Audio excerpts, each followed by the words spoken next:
But let's look at some interesting poll numbers. First, let's just remind you, here's the new Granite State poll from WMUR this morning. Hillary Clinton is far away the front runner among Democrats. 51% in New Hampshire among Democrats. Elizabeth Warren's not running. She's at 20%. Bernie Sanders is running. He's at 13%. Keep an eye on that number. The New York Governor Andrew Cuomo at 3%. A big surprise for me here is that Joe Biden has fallen even more to 2%. I think most Democrats have now processed she's in, he's not going to run. I don't think that's so much anti-Joe Biden, just a reflection of that he's unlikely to run.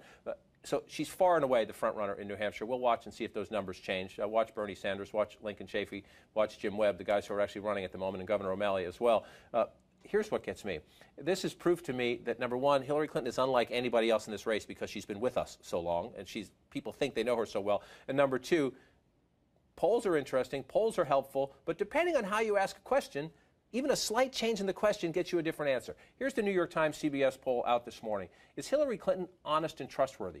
48% say yes, 45% say no. Now, that's not great. That's an evenly divided country, but in an evenly divided political country, that's about what you might expect. 48 yes, 45 no.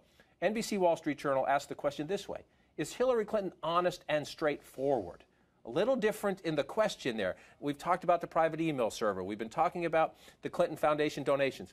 Only 25% rate her as good or very good on honest and straightforward.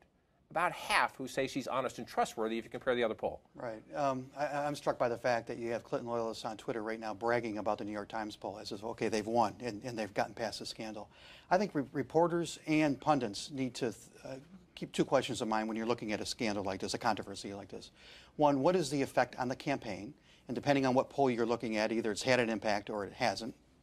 Good debate to have. But also, what does it reflect about the candidate as a potential leader, going back to my previous point?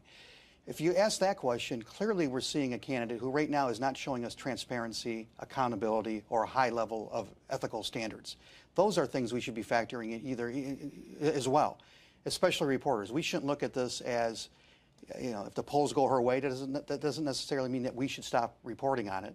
Right. And the Clinton people certainly shouldn't take any solace in those polls because they haven't gotten beyond those fundamental questions of leadership.